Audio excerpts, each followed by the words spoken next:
na-realize mo sa pag-stay natin dito? Makatakot. Lalo na dyan sa na-stuck ka. Makatakot yung dagat talaga. Sabi ko, Lord, buhayin mo lang ako, patawarin ko na yung asawa ko ngayong araw. Ayun, binuhay niya ako.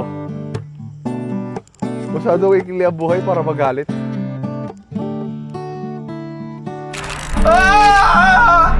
Tuloy natin ganito kasi balot. Parang hindi ka masaya. Sports! Wala ka bang joke dyan? Para maganda yung montage. Bakit pa kailangan ng rosas? Ikaw, ano yung mga na-realize mo? Hindi puro ako. Ang na-realize ko, Makinig ka sa asawa mo, ganun. nangunguna ka kasi. Oh. Baba mo yung pride mo. Sige, tanggapin mo.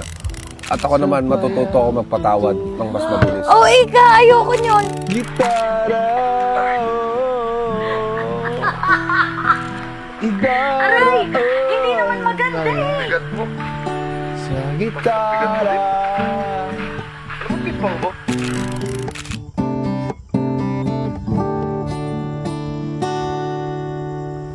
Ako ang na-realize ko, masarap ulit-ulitin yung mabilis tas malalaglag.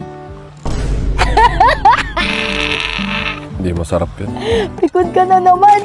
Hindi, ako ang na-realize ko, hindi mali na minsan mag-enjoy kahit 2 days lang. Alam mo yon Oh. na mag-make time tayo sa isa't isa. Mapapagod lang sa kalatigid kung marami namang awit na lang at magpaparinig ng lahat ng aking dadarama.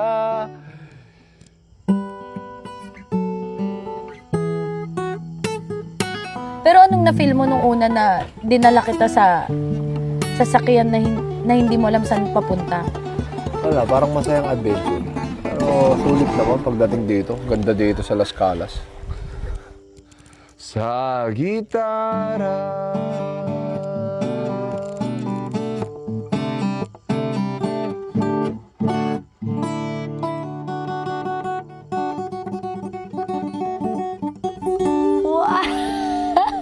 Pag niyaya kita uli, Na ano? na hindi mo alam, sasama ka pa. Oo naman. Paano kung may pupuntahan pa tayo after nito? Meron pa ba?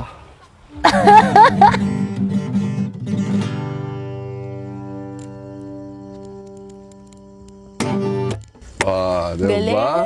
Tara na, ako naman gitarahin mo. Buting tingin kita eh.